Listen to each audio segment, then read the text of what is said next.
ஆபி, ராகவ் 2 பேருமே சேர்ந்து ஷூட்டிங் சூப்பரா பண்றாங்க. எல்லா காஸ்டியூமும் போட்டு அழகா நடத்தி முடிச்சுட்டாங்க. அப்படியே பார்க்குறாங்க லாவண்யாவுக்கு அப்படியே கடுப்பா இருக்கு. அப்ப அந்த ஷூட் பண்றவரு கூப்பிட்டு கேட்குறாரு, "என்ன ராகவ், உங்களுக்கு அவ்ளோ பாசமா உங்க ஒய்ஃப் மேல?" அப்படின்னு கேட்குறாரு. அப்படியே பார்க்குறாரு ராகவ், எதுவுமே பேசவே இல்ல.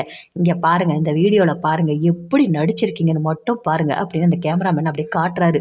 வாங்கி ராகவ் பார்க்குறாரு. பார்த்த உடனே அப்படியே ஒரு நிமிஷம் அவ்ளோ ஒரு ஹாப்பியா அத பார்த்துட்டுருக்காரு. "என்ன ராகவ், நான் சொன்னதெல்லாம் உண்மையா?" அப்படின்னு கேட்குறாரு அந்த கேமராமேன். அப்படியே வெட்கப்பட்டு ராகவ் சிரிக்கிறாரு. "இல்ல, உங்களோட மொத்த அன்பும் அப்படியே வெளிப்பட்டத நான் பார்த்தேன். நானும் எவ்வளவோ ஷூட் பண்ணியிருக்கேன். ஆனா இந்த மாதிரிலாம் நான் பார்த்ததே கிடையாது. எப்படி உங்க மனசுக்குள்ள அவ்ளோ காதல வச்சிருக்கீங்க? 2 பேரும் லவ் மேரேஜா?" அப்படின்னு கேட்குறாரு. இல்ல, இல்ல, அதெல்லாம் ஒண்ணும் இல்ல. அரேஞ்ச் மேரேஜ் தான்" அப்படின்னு சொல்லிட்டு ராகவ் சொல்றாரு. "ஆனா என் மனசு முழுக்க இப்ப அபி தான் இருக்கா. வேலண்டைன்ஸ் டே அன்னைக்கு என்னோட காதல் எல்லாத்தையுமே நான் வெளிப்படுத்த போறேன். அத தான் நான் இப்ப பண்ணேன். இது கண்டிப்பா வேலண்டைன்ஸ் டே அன்னைக்கு நடக்கும்" அப்படின்னு சொல்லிட்டு அப்படியே மனசுக்குள்ளேயே நெனச்சு பயங்கரமா சந்தோஷப்பட்டாரு. "அபி, உன்கிட்ட நான் என் காதல சொல்ற நாள் சீக்கிரமா வரும் அபி. அதுக்காக நான் காத்துட்ருக்கேன். நீ என்ன ஏத்துக்கணும். நான் பண்ண தப்பு எல்லாத்தையுமே நீ நீ மறந்து என் கூட நீ சேர்ந்து வாழணும் அபி. அந்த நாளுக்காக நான் காத்துட்ருக்கேன் அபி" அப்படின்னு சொல்லிட்டு அப்படியே ரொம்ப ஃபீல் பண்ணி மனசுக்குள்ளேயே நெனைக்கிறாரு. "என்ன ராகவ், நான் பேசிக்கிட்டே இருக்கேன். நீங்க மைண்ட் வாய்ஸ்ல ஏதோ ஒரு விஷயத்த நெனச்சிட்டு இருக்கீங்க" அப்படின்னு அந்த கேமராமேன் கேட்குறாரு. அதெல்லாம் ஒண்ணும் இல்ல. எல்லாமே சூப்பரா வந்திருக்கு. நல்லா இருக்கு" அப்படின்னு சொல்றாரு ராகவ். அப்படியே அபியும் பார்க்குறாங்க. பார்த்த உடனே அப்படியே கண்ண பார்க்குறாங்க. ஐய்யயோ! ஷூட் பண்ணும்போதே ஒரு கண்ண பார்க்கும்போதே ஒரு மாதிரி இருந்ததே. இனிமே ஒரு கண்ணெல்லாம் பார்க்கவே கூடாது. ஏன் அந்த மாதிரி இருக்கு? ஒண்ணுமே புரியலையே! அப்படின்னு சொல்லிட்டு அபியும் அப்படியே ஃபீல் பண்றாங்க. "இங்க பாருங்க, உங்க வீட்டுக்காரர் உங்களுக்கு ரொம்ப பிடிக்குமா?" அப்படின்னு சொல்லிட்டு அந்த கேமராமேன் கேட்குறாரு. அப்படியே அபி மனசுக்குள்ளேயே அமைதியா இருக்காங்க. எதுவுமே பேசவே இல்ல. "இல்ல, நீங்களும் அந்த நடிக்கும்போது அந்த நடிக்கிறன்ற அந்த ஃபீலே கிடையாது. ஏதோ உண்மையான ஒரு ஒரு பேர் பண்ற மாதிரியே இருந்தது. ரொம்ப ரொம்ப ரொம்ப அவ்ளோ அன்பு இதில வெளிப்பட்டிருக்கு. உண்மையாவே சொல்றேன். நீங்க நடிச்ச அந்த ஷூட்டிங் பண்ணது எல்லாமே ரொம்ப நல்லா வந்திருக்கு. இந்த வீடியோ நீங்க இது நல்ல ஒரு சக்சஸ் உங்களுக்கு குடுக்கும்" அப்படின்னு அந்த கேமராமேன் சொல்றாரு. அப்படியே அபி பார்க்குறாங்க. எதுவுமே பேசவே இல்ல. ஆனா அந்த லாவண்யாவுக்கு மட்டும் அப்படியே கடுப்பா இருக்கு. பயங்கரமா கோவம் வருது. "என்ன இப்படி புகழ்ந்து பேசிட்டு இருக்காங்க?" அப்படின்னு சொல்லிட்டு அப்படியே பார்க்குறாங்க. இந்நேரம் நான் நடிச்சிருக்கணும். ராகவோட சேர்ந்து நான் ஆக்ட் பண்ணியிருக்கணும். ஆனா அது எல்லாத்தையுமே இந்த அபி கெடுத்து விட்டுட்டா. இவ மயக்கம் தெளிஞ்சு எழுந்து வந்ததுனால தான் இவ்ளோ பிரச்சனையும். இன்னைக்கு என்னோட ஆசை, கனவு எல்லாமே ஒண்ணுமே இல்லாம போயிடுச்சு. அபி, ராகவ் 2 பேரும் சேர்ந்து நடிச்சு அதுவும் நல்ல பேர் வேற எடுத்திருக்காங்க. நல்லா இருக்குன்னு வேற அந்த கேமராமேன் அப்படி புகழ்ந்து பேசுறான். எனக்கு வயிறு எரியுது. என்னோட கஷ்டம் யாருக்குமே புரிய மாட்டேது. "இங்க பாரு ராகவ், உன்னை யாருக்காகவும் நான் விட்டுக் குடுக்க மாட்டேன். எதுக்காகவும் நான் விட்டுக் குடுக்க மாட்டேன். கண்டிப்பா நீ எனக்கு தான் ராகவ்" அப்படின்னு சொல்லிட்டு அப்படியே மைண்ட் வாய்ஸ்ல அப்படியே லாவண்யா பேசிட்டு இருக்காங்க. அப்படியே கோவமா வருது பயங்கரமா. கோவத்தோடயே அப்படியே அங்கருந்து போறாங்க. "இங்க பாருங்க ராகவ், எல்லாமே ஓகே. நான் உங்களுக்கு இது எல்லாமே எடிட் பண்ணிட்டு உங்களுக்கு நான் அனுப்பி விடுறேன் பாருங்க" அப்படின்னு சொல்லிட்டு அந்த கேமராமேன் சொல்றாரு. ஓகே" அப்படின்னு சொல்றாரு ராகவ். அப்படியே ஒரு 5 நிமிஷம் உட்காந்துட்டு இருக்காங்க. ராகவ், அபி 2 பேருமே சேர்ந்து அப்படியே பார்க்குறாரு. "என்ன அப்படி பார்த்துட்டு இருக்கீங்க?" அப்படின்னு சொல்லிட்டு அபி கேட்குறாங்க. "இல்ல அபி, நீ ஒரு ரெட் கலர் ட்ரெஸ் போட்டல்ல, அது உண்மையாவே ரொம்ப நல்லா இருந்தது தெரியுமா? எனக்கு என்ன சொல்றதுன்னே தெரியல. ரொம்ப அழகா இருந்தது" அப்படின்னு சொல்றாரு. "அததான் அப்பயே சொல்லிட்டீங்களே" அப்படின்னு அபி சொல்றாங்க. "இல்ல அபி, எத்தன வாட்டி சொன்னாலும் சொல்லிட்டே இருக்கலாம் போல இருக்கு. உண்மையிலேயே சூப்பரா இருந்தது" அப்படின்னு சொல்றாரு. அப்படியே பார்க்குறாங்க. அபி எதுவுமே பேசவே இல்ல. சிரிக்கிறாங்க. "இல்ல, எனக்கு ஒரே ஒரு டவுட்டு. நீ வந்த, எல்லா இடத்துலயும் ரெடி ஆன. ஆனா கரெக்ட்டான டைம்க்கு வந்திருக்கலாம்ல. எனக்கு எவ்ளோ டென்ஷனா இருந்தது தெரியுமா?" அப்படின்னு ராகவ் கேட்குறாரு. ஐயோ கடவுளே! இவர்கிட்ட நான் எந்த உண்மையும் சொல்லவே முடியாது. இது எல்லாத்துக்குமே காரணமே அந்த லாவண்யா தான். அவ தான் நான் அவ நடிக்கக்கூடாதுன்னு சொல்லிட்டு ஏதோ ஒண்ணு பண்ணி ரூம்ல போட்டு அடைச்சு துணியெல்லாம் மேல போட்டு வச்சிருக்கா. இதெல்லாம் இவர்கிட்ட நான் சொல்ல முடியுமா? சொன்னாலும் இவரு தாங்குவாரா? தேவையில்லாத லாவண்யா கிட்ட போய் சண்ட போடுவாரு. தேவையா? இதெல்லாம் எதுவுமே வேண்டாம். அந்த உண்மை எல்லாமே நாமளே மறைச்சு வச்சுருவோம் அப்படின்னு சொல்லிட்டு, அப்படியே அபி மனசுக்குள்ளேயே மறைச்சு வைக்கிறாங்க. ராகவ் மட்டும் அப்படியே கேட்டுட்டே இருக்காரு. ஆனா அபி வந்துட்டு அப்படியே மைண்ட டைவர்ட் பண்றாங்க. "சரிங்க, அதெல்லாம் ஒண்ணும் இல்ல. இன்னும் கொஞ்சம் நேரம் கழிச்சு நம்ம வீட்டுக்கு கிளம்பலாம்" அப்படின்னு சொல்லிட்டு ராகவ் சொல்றாரு. ஓகே" அப்படின்னு சொல்லிட்டு இருக்காங்க. எல்லாத்தையும் எடுத்து பேக் பண்றாங்க. பேக் பண்ணிட்டோனே, "ஓகே ராகவ், நாங்க கிளம்புறோம். உங்களுக்கு எல்லா வீடியோவும் நாங்க அனுப்பி விடுறோம். நீங்க பாருங்க" அப்படின்னு சொல்றாரு. Okay, okay. நான் எங்களுக்காக நீங்க வெயிட் பண்ணி ரொம்ப கஷ்டப்பட்டு இந்த ஷூட் பண்ணீங்க" அப்படின்னு சொல்லிட்டு ராகவ் சொல்றாரு. "ஓகே, தேங்க்ஸ்" அப்படின்னு சொல்றாரு. "பரவால்ல ராகவ், இதுல என்ன இருக்கு? கரெக்ட்டான டைமுக்கு அபி வந்துட்டாங்க. அதுவே போதும். எல்லாமே நல்லா நடிச்சு குடுத்தீங்க. ரொம்ப எனக்கு எல்லாமே ஈஸியா முடிஞ்சது. நெறைய ஷூட் எடுக்கிற மாதிரிலாம் இல்ல. ஒரு ஷூட்லயே சூப்பரா பண்ணீங்க. பெர்ஃபார்மன்ஸ் எல்லாமே வேற லெவல்ல இருந்தது. இதுக்கு நான் தான் உங்களுக்கு தேங்க்ஸ் சொல்லணும். இல்லன்னா நான் தான் ரொம்ப கஷ்டப்பட்டுருக்கோம். இப்ப எனக்கு எடிட்டிங் ஒர்க் எல்லாமே ரொம்ப ஈஸியா இருக்கும். ரொம்ப நல்லா பண்ணீங்க" அப்படின்னு அந்த கேமராமேன் சொல்றாரு. அங்க வந்திருக்க அந்த கிளையண்ட்டும் பார்க்குறாங்க. "ராகவ், கங்ராச்சுலேஷன்ஸ் அபி, கங்ராச்சுலேஷன்ஸ். சூப்பர். நான் வீடியோவ பார்க்கும்போதே இது சக்சஸ்ன்னு எனக்கு தோணுச்சு. இருந்துச்சு. ரொம்ப நல்லா பண்ணியிருக்கீங்க. எனக்கு ரொம்ப சாட்டிஸ்ஃபேக்ஷனாக இருக்குது அப்படின்னு சொல்லிட்டு அந்த கிளைண்ட்டு சொல்கிறாங்க.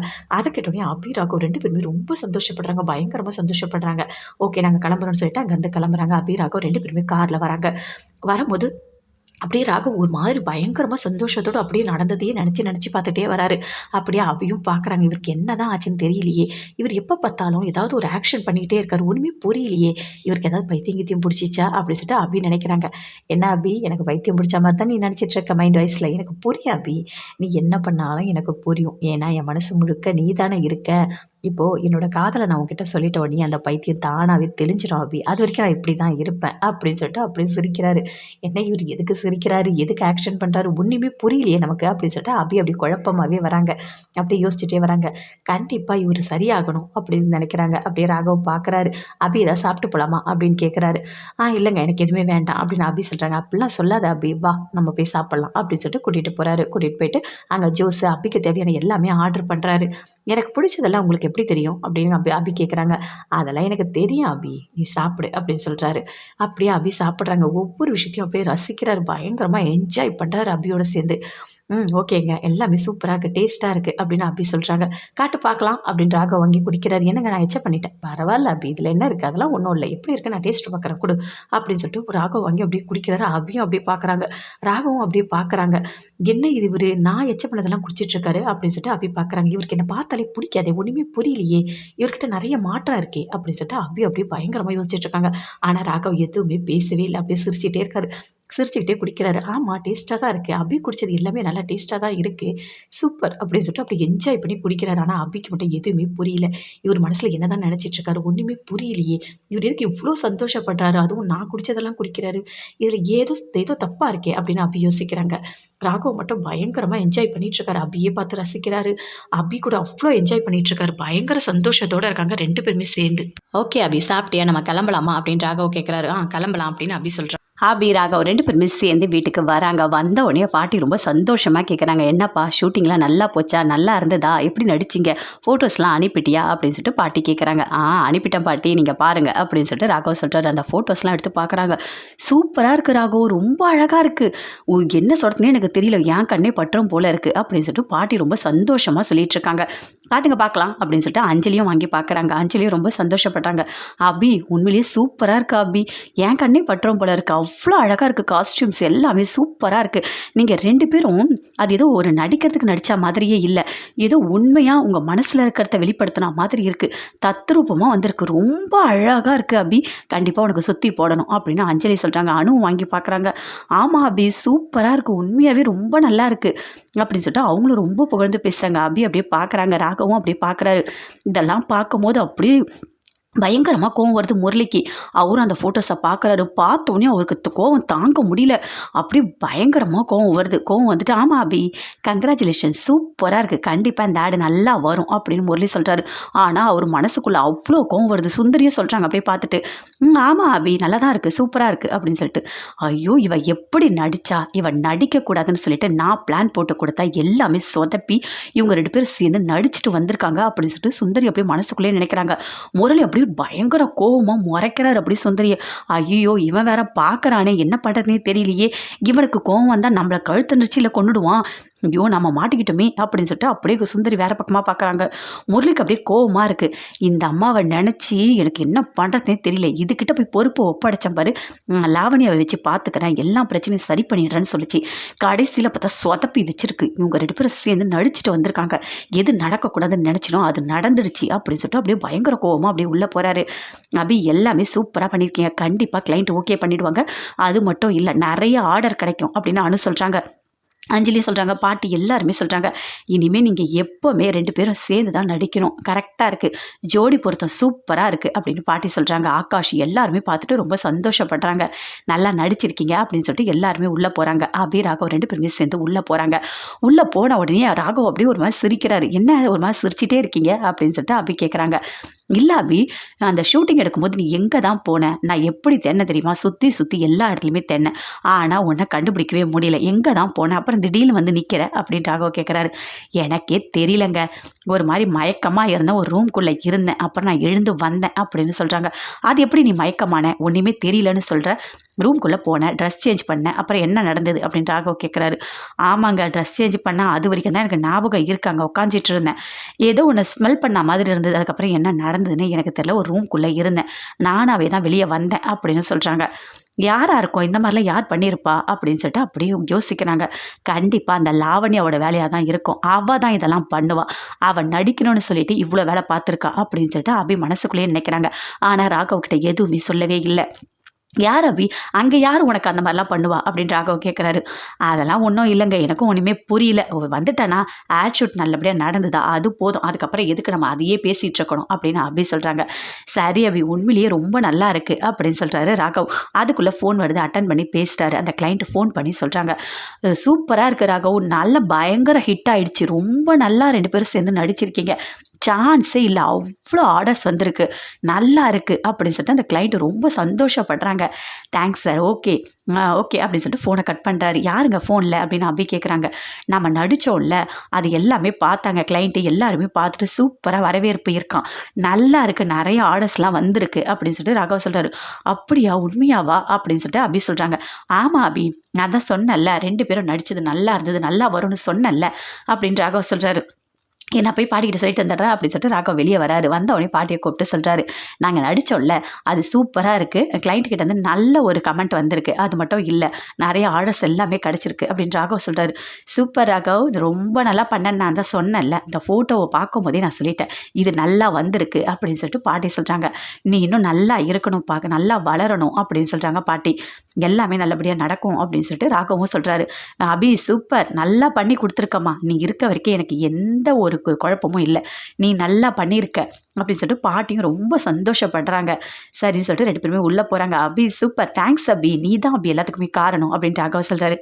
என்னங்க, நான் ஒரு சாதா ஒன்றையுமே நான் பண்ணலை, ஜஸ்ட் நீ அங்கே என்ன சொல்லி கொடுத்தாங்களோ அதை தான் நான் பண்ணேன், நீங்கள் எதுக்கு இவ்வளோ பெருசாக நீங்கள் எனக்கு தேங்க்ஸ் சொல்கிறீங்க அப்படின்னு அபி சொல்கிறாங்க. இல்லை அபி, நீ நடிக்க மாட்டேன்னு சொன்னேன், நான் உன்னை கட்டாயப்படுத்தி நடிக்க வச்சேன், இருந்தாலும் நல்லா நடிச்சிருக்கல்ல, பாரு கிளைண்ட்லாம் எப்படி பாராட்டாங்க தெரியுமா, என்ன சொல்கிறது எனக்கு தெரியல, எனக்கு அவ்வளோ சந்தோஷமாக இருக்குது, நம்ம ஒரு விஷயத்த பண்ணுறோம், அது சக்ஸஸ் ஆகிட்டா அதோட ஃபீலே வேறு மாதிரி இருக்கும் அப்படின்னு ராகவ் சொல்கிறாரு. புரியுது, நீங்கள் ரொம்ப சந்தோஷமாக இருக்கீங்கன்ற விஷயம் எனக்கு புரியுது. அபி, உனக்கு ஏதாவது வேணா கேளு அபி, நான் வாங்கித்தரேன் அப்படின்னு ராகவ் சொல்கிறாரு. நீங்கள் தான் ஏற்கனவே கேட்டீங்க, நான் தான் சொன்னேன்ல எனக்கு எதுவுமே வேண்டான்னு சொல்லிட்டு அப்படின்னு அபி சொல்கிறாங்க. இங்கே பாரு அபி, தயவு செய்து ஏதாவது சொல்லு, உனக்கு நான் வாங்கி கொடுக்கணும்னு நினைக்கிறேன், அதை புரிஞ்சுக்கோ அப்படின்னு ராகவ் சொல்கிறாரு. பரவாயில்லைங்க, நீங்கள் ரொம்ப சந்தோஷமாக இருக்கீங்கன்ற விஷயம் எனக்கு தெரியுது, போதுங்க அப்படின்னு சொல்லிட்டு ராகவ் கிட்ட அபி பேசிகிட்டு இருக்காங்க. 2 பேருமே பேசிகிட்டு இருக்கும்போது முரளிக்கு அப்படியே கடுப்பாகுது. கண்டிப்பாக நம்ம போய் அத்தை கிட்ட பேசணும் அப்படின்னு சொல்லிட்டு அப்படியே கோவமாக வராரு. அங்கே வந்து சுந்தரி ஃபோன் பண்ணி லாவண்யா கிட்ட கேட்குறாங்க, என்னம்மா நான் உங்ககிட்ட என்ன சொல்லணும், அதை நீ ஒழுங்காக செய்யவே இல்லையா அப்படின்னு சுந்தரி கேட்குறாங்க. இல்லை ஆண்டி, நான் எல்லாமே கரெக்டாக தான் பண்ணேன், அபிக்கு மயக்க மருந்து கொடுத்து ரூமில் கூட்டிகிட்டு போய் படுக்க வச்சு எல்லாமே ஒளிச்சு வச்சு எல்லாமே பண்ணி நான் தான் நடிக்கணும்னு கரெக்டாக வந்து நிற்கிறேன், அதுக்குள்ளே அபி மயக்கம் தெரிஞ்சு எழுந்து வந்துட்டா, எல்லா பிளானும் ஒன்றும் இல்லாமல் போச்சு. அந்த ராகவ் என்னென்ன பண்ணான் தெரியுமா, அப்படியே அபியோட அப்படியே ரொமான்ஸ் பண்ணான், அப்படியே மந்திரம் போடுறான், அப்படியே அவன் காதலை வெளிப்படுத்துறான், எல்லாமே பண்ணான் தெரியுமா, என்னால் அதை தாங்கவே முடியல, நானே ரொம்ப கோவத்தில் இருக்கேன் அப்படின்னு லாவண்யா சொல்கிறாங்க. அதை கேட்டோடனே சுந்தரிக்கு இன்னும் கோவம் அதிகமாக வருது. நான் தான் இதெல்லாம் நடக்கக்கூடாதுன்னு சொன்னேன், ஆனால் எல்லாமே நடந்துடுச்சே அப்படின்னு சொல்லிட்டு ரொம்ப வருத்தப்படுறாங்க. எனக்கு ஒன்றுமே புரியல ஆண்டி, நானே ரொம்ப டென்ஷனாக இருக்கேன் அப்படின்னு சொல்லிட்டு லாவண்யா ஃபோனை கட் பண்ணிட்டாங்க. அப்படியே சுந்தரி யோசிக்கிறாங்க, ஐயோ இந்த முரளிக்கிட்ட மாட்டினா அவ்வளோதானே, எல்லாமே நான் பார்த்துக்கிறேன்னு சொன்னான், அவன் வேறு வெறியே பிடிச்சிடுமே அவனுக்கு, அவன் எப்படியாவது என்கிட்ட பேசக்கூடாது அப்படின்னு சொல்லிட்டு அப்படி நடந்து போகிறாங்க. அதுக்குள்ளே கரெக்டாக முரளி வந்துட்டாரு. ஐயோ இவங்கிட்ட மாட்டிக்கிட்டோமா, அவ்வளோதான், இவன் கழுத்து கூட ஏற்கனவே பிடிக்க வந்தான், இப்போ நம்மளை கொலை பண்ணாலும் பண்ணிடுவோம் அப்படின்னு சொல்லணும், ஜாக்கிரதையாக தான் இருக்கணும் அப்படின்னு சொல்லிட்டு அப்படி ஓரமாக நிற்கிறாங்க. என்னத்த என்ன பண்ணி வச்சிருக்கீங்க, உங்ககிட்ட ஒரு வேலையை சொன்னால் ஒழுங்காக செய்ய மாட்டீங்களா, எதுக்காக இப்படி பண்ணீங்க, எனக்கு வர கோவத்துக்கு உங்களை என்ன ஐயோ என்ன எதுவும் பண்ணிடாத முரளி, என்ன எதுவும் பண்ணிடாத, தயவு செய்து என்ன எதுவும் பண்ணிடாத, நான் தாங்க மாட்டேன் புரியுதா அப்படின்னு சொல்கிறாங்க. சுந்தரி, நீங்கள் என்ன பண்ணி வச்சிருக்கீங்க, எதுக்காக அபி ராகவ் 2 பேரும் நடிக்க விட்டீங்க, அவன் பாருங்க எப்படி மோந்திரம் போடுறான், அதே மாதிரி அபி ரிங் போடுறான், அப்படி சந்தோஷமாக என்ஜாய் பண்ணுறாங்க, 2 பேரும் ஒரு உண்மையான ஒரு கப்பல் மாதிரி நடந்துக்கிறாங்க. எனக்கு பார்க்கும்போது கடுப்பாக இருக்குது, என்னால் தாங்கிக்கவே முடியல. ஏன் அத்தை, எல்லாத்துக்குமே காரணமே நீங்கள் தானே, உங்களோட பிளான் ஒழுங்காக இல்லை, அதனால தான் இவ்வளோ பெரிய பிரச்சனை அப்படின்னு சொல்கிறாரு முரளி. இங்கே பாரு முரளி, என் மேலே நீ தப்பாக நினைக்காத, நான் லாவண்யாவுக்கு ஃபோன் பண்ணி இப்படி பண்ணணும் அப்படி பண்ணணும் எல்லாமே சொன்னேன், லாவண்யாவும் எல்லாமே பண்ணியிருக்கா, அதையும் மீறி அபி வந்து எழுந்து வந்துட்டுருக்கா, அவள் மயக்கத்தில் இருந்து, அது மட்டும் இல்லாமல் ஆட் ஷூட் பண்ணியிருக்கா அப்படின்னு சொல்லிட்டு சுந்தரி சொல்கிறாங்க. அதை நீங்கள் ஒழுங்காக பண்ணியிருக்க மாட்டீங்க, மயக்க மருந்தை நல்லா அடிச்சிருக்கணும், அப்போ தான் கொஞ்சம் நேரம் தெரியாமல் இருக்கும், உடனே தெளிகிற மாதிரி எதுக்கு கம்மியாக அடிச்சிங்க அப்படின்னு சொல்லிட்டு முரளி அப்படி கோவப்படுறாரு. இங்கே பாரு முரளி, அவள் எவ்வளோ அடித்தா இதெல்லாம் எனக்கு தெரியாது, ஆனால் மயக்க மருந்து கொடுக்க சொன்னேன், இவ்வளோதான் அப்படின்னு சொல்லிட்டு சுந்தரி சொல்கிறாங்க. எனக்கு என்னால் தாங்க முடியல அத்தை, என்னோட அபி அத்தை, அவள் என்னோட அபி, அவளுக்கு போய் அவன் ப்ரப்போஸ் பண்ணுறான், இதெல்லாம் நல்லாவா இருக்குது அப்படின்னு சொல்லிட்டு கோவப்படுறாரு. இங்கே பாரு, நடந்தது நடந்து போச்சு, சும்மா நீ அதை பற்றி பேசி கடுப்பேற்றிட்டு இருக்காத, புரியுதா புரியுதா, விடு, அடுத்த வாட்டி நம்ம பார்த்துக்கலாம் அப்படின்னு சுந்தரி சொல்கிறாங்க. என்னத்த அப்படி சாதாரணமாக விடுன்னு சொல்கிறீங்க, எனக்கு என்ன பண்ணுறதுன்னு எனக்கு தெரியல, இதெல்லாம் பார்க்கும்போது என்னால் தாங்கவே முடியல, நான் இருக்கும்போது இதெல்லாம் எப்படி நடக்குது, அந்த அபி எதுக்கு அவன் மேலே அவ்வளோ ஒரு பாசமாக, அந்த அந்த ஃபேஸ் ரியாக்ஷன் எல்லாமே அவ்வளோ இதுவாக இருந்தது, எப்படி ராகவ் பக்கம் திரும்பிச்சு, எனக்கு அது புரியணும் அப்படின்னு சொல்லிட்டு முரளி கேட்குறாரு. எனக்கு ஒன்றும் புரியலல்ல, அந்த மதுவை தான் அவன் நினச்சிட்டு இருந்தான், இப்போ என்னடானா அபி அப்படின்னு அவன் பின்னாடி சுற்றிட்டு இருக்கான், எனக்கு ஒன்றுமே புரியல அப்படின்னு சொல்லிட்டு சுந்தரி சொல்கிறாங்க. இங்கே பாரத்தை ஏதாவது ஒரு பிளான் பண்ணி கண்டிப்பாக இப்போ அவங்க 2 பேருக்குள்ள சண்டை வரணும், வந்தால் தான் அவங்களை எப்பவுமே சண்டை வரா மாதிரியே பார்த்துக்கணும், அவங்க 2 பேரும் அன்னோனியமாக அப்படியே ஒரு பாசமெல்லாம் அவங்க இருக்கவே கூடாது. அது மட்டும் இல்லை, அந்த ராகம் வந்து ஏதோ வேலண்டைன்ஸ் டே அன்னைக்கு தான் அவனோட காதல் வெளிப்படுத்துகிற மாதிரி தானே சொன்னீங்க அன்னைக்கு, அப்படி வெளிப்படுத்தவே கூடாது அத்தை, அது வரப்போகுது அந்த வேலண்டைன்ஸ் டே அன்னைக்கு அவன் கண்டிப்பாக காதலை அபிக்கிட்ட சொல்லக்கூடாது, அதுக்கு ஏதாவது பண்ண முடியுமான்னு யோசிங்க அப்படின்னு சொல்கிறாரு. ஐயோ அப்பா, நான் பிளான்லாம் போடவே இல்லை, நீயே போட்டுக்கோ, என்ன பண்ணுறியோ நீயே பண்ணிக்கோ, நீ என்ன பிளான் போட சொல்லுவ, அது சரியாக ஒர்க் அவுட் ஆகலைன்னா உடனே என்ன வந்து கழுத்து பிடிப்பேன், நீயே போட்டுக்கோ, எனக்கு தெரியாது அப்படின்னு சொல்லிட்டு சுந்தரி சொல்கிறாங்க. சரி அத்தை, நீங்கள் எதுவுமே பண்ணவே வேணாம், நான் பார்த்துக்கிறேன், ஏன்னா இந்த வாட்டி நான் தான் பண்ணணும், நான் விடவே மாட்டேன், நான் பண்ணுறேன் பாருங்கள் அப்படின்னு சொல்லிட்டு முரளி அப்படியே கோவமாக போகிறாரு. ஐயோ அப்பா, இவங்கிட்டேருந்து நல்லபடியாக தப்பிச்சோம், இல்லைன்னா இந்நேரம் நம்ம கழுத்தை பிடிச்சி இவன் கொண்டுட்ருப்பான், இவனுக்கு என்ன இவ்வளோ கோவம் வருது, ஐயோ அபின்னா இவனுக்கு கொஞ்சம் நஞ்ச பாசம்லாம் ஓடலை, இவன் உடம்பு முழுக்க அபி தான் ஓடுறா போல இருக்கு, என்ன ஒரு வெறி பிடிக்குது இவனுக்கு, மனசு முழுக்க அபி அபி அபின்னு பைத்தியக்காரனாக சுற்றிட்டு இருக்கான், இவன் நம்மளை ஏதாவது பண்ணிடுவான் போல இருக்கு, இவன்கிட்ட கொஞ்சம் ஜாக்கிரதையாக தான் நம்ம இருக்கணும் அப்படின்னு சொல்லிட்டு சுந்தரி அப்படியே அங்கேருந்து போகிறாங்க. முரளி போகிறாரு, அப்படியே கடுப்பாக அப்படியே போய் சிவத்தை குத்துறாரு. என்ன அபி, அவன் கூட நடிச்சு நீ சந்தோஷமாக இருக்கியா, நீ சந்தோஷமாக இருக்கியா, என்னால் தாங்கவே முடியல அபி, என்னால் தாங்கவே முடியல, நீங்கள் 2 பேரும் சேர்ந்து சந்தோஷமாக இருக்கவே கூடாதுன்னு நான் நினைக்கிறேன், ஆனால் அது நடக்குது, என்ன பண்ணுறது, விட மாட்டேன் அபி, விட மாட்டேன், வேலண்டைன்ஸ் டே அன்னைக்கு அவன் காதலை சொல்ல போகிறானா, அவன் என்ன பண்ணுறன்னு பாரு, அவன் எந்த நிலைமையில இருக்கான்னு பாரு அப்படின்னு சொல்லிட்டு அப்படியே மைண்ட் வாய்ஸில் பேசிகிட்டு இருக்காரு. என்ன பண்ணலாம், அந்த ராகவை நம்ம என்ன பண்ணலாம் யோசிக்கலாம் அப்படின்னு சொல்லிட்டு அப்படி யோசிச்சுட்டு இருக்காரு.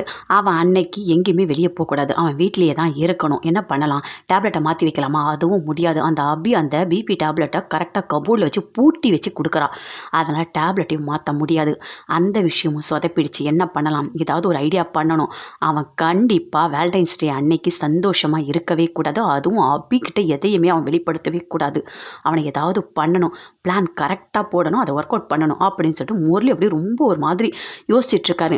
சந்தோஷமாக இருக்காரு ராகவ், பயங்கர சந்தோஷமாக இருக்காரு. அபிக்கு ரிங் போட்டது, அபி வந்து ராகவுக்கு ரிங் போட்டது, அபி கழுத்தில் தாலி கட்டினது, அந்த ஹேர் ஷூட்டை பற்றி அப்படியே நினச்சி பார்த்துட்டே இருக்காரு. அபி, நீ என் மனசு முழுக்க நீ தான் அபி இருக்க, என்னோட காதலை நான் உங்ககிட்ட வெளிப்படுத்துகிற நாள் சீக்கிரமாகவே வரப்போகுது, வேலண்டைன்ஸ் டே அன்னைக்கு கண்டிப்பாக என் காதலை நான் உங்ககிட்ட சொல்லுவேன், என் கூட நீ சேர்ந்து வாழணும், கண்டிப்பாக உன்னை நான் யாருக்காகவும் விட்டு கொடுக்கவே மாட்டேன், சாரி அபி, உன் மேலே நான் ரொம்ப சந்தேகப்பட்டுட்டேன், அது எல்லாமே தப்புன்னு நான் புரிஞ்சுக்கிட்டேன் அபி, வேலண்டைன்ஸ் டே அன்னைக்கு என் மனசில் இருக்க எல்லாத்தையுமே அவ்வளோ சந்தோஷமாக நான் உங்ககிட்ட சொல்ல போகிறேன் அப்படின்னு சொல்லிட்டு பயங்கரமாக எதிர்பார்த்துட்ருக்காரு. அப்படியே ஆக்ஷன்லாம் பண்ணி பார்க்குறாரு, மறுபடியும் அப்படியே அபி பார்க்குறாங்க, என்ன இவர் அடிக்கடிக்கு ஆக்ஷன் பண்ணிக்கிட்டே இருக்காரு, ஒன்றுமே புரியலையே அப்படின்னு சொல்லிட்டு அபி அப்படியே பின்னாடி வந்து நிற்கிறாங்க. அப்படியே ராகவ் திரும்பி பார்த்துட்டு அமைதியாக இருக்காரு, எதுவுமே பேசவே இல்லை. என்னங்க எப்போ பார்த்தாலும் ஏதாவது ஒரு ஆக்ஷன் பண்ணிக்கிட்டே இருக்கீங்க, உங்களுக்கு என்ன ஆச்சு அப்படின்னு சொல்லிட்டு அபி கேட்குறாங்க. அது ஒன்றும் இல்லை அபி, ஒன்றும் இல்லை அப்படின்னு சொல்கிறாரு. என்னது ஒன்றும் இல்லை, அன்னைக்கு கேட்கும்போது கூட அந்த நாள் வரப்போகுதுன்னு சொல்கிறீங்க, அந்த நாள்னா எந்த நாள் அப்படின்னு அபி கேட்குறாங்க. ஐயோ, இவ எல்லாத்தையுமே கரெக்டாக கேட்குறாளே, இவகிட்ட இப்போ நம்ம வளரிட்டா ஒன்றுமே பண்ண முடியாது, நம்ம கொஞ்சம் மாற்றி சொல்லலாம், அதுவா ஒன்றும் இல்லை அபி, ஏதோ ஒரு ஞாபகத்தில் சொல்லியிருக்கேன் அப்படின்னு சொல்கிறாரு ராகவ். சரிங்க சரி, உங்களுக்கு ஏதோ பைத்தியம் பிடிச்ச மாதிரி தான் தெரியுது, ஒரு டாக்டரை போய் பார்க்கணும் அப்படின்னு அபி சொல்கிறாங்க. எனக்கு அபி பைத்தியம் பிடிச்சிருக்கு, அதெல்லாம் ஒன்றுமே இல்லை, எனக்கு அபி பைத்தியம் பிடிச்சிருக்கு, அபி தான் என்னோட ரத்தம் ஃபுல்லாக ஓடுறா, என் மனசு முழுக்க அபி தான் இருக்கா, அது உனக்கு என்னைக்கு தெரியும், கண்டிப்பாக வேலண்டைன்ஸ் டே அன்னைக்கு தான் தெரியும், அது வரைக்கும் நான் ஒரு பைத்தியக்கார மாதிரி தான் இருப்பேன், எப்போ எனக்கு பைத்தியம் தெரியும், என் காதலை உங்ககிட்ட சொல்லிட்டோன்னே என்னோட பைத்தியம் தெளிஞ்சிரும், அப்போ உனக்கு புரிஞ்சிடும் அப்படின்னு சொல்லிட்டு அப்படியே மைண்ட் வாய்ஸில் பேசிக்கிட்டே அப்படி சிரிச்சிட்டே உட்காந்துட்டு இருக்காரு கட்டில். அபி இந்த பக்கம் பார்க்குறாங்க. என்னங்க எனக்கு நல்லா தூக்கம் வருது, நான் தூங்கட்டோமா அப்படின்னு சொல்கிறாங்க. நீ போ அபி, நீ போய் தூங்கு, ஒன்றும் பிரச்சனை இல்லை அப்படின்றாக்க சொல்கிறாரு. நீங்கள் ஏன் தூங்கலை அப்படின்னு சொல்லிட்டு அபி கேட்குறாங்க. நான் படுத்துக்கிறேன், எனக்கு கொஞ்சம் வேலை இருக்குது, நான் பார்த்துட்டு நான் படுக்கிறேன் அப்படின்னு ராகவ் சொல்கிறாரு.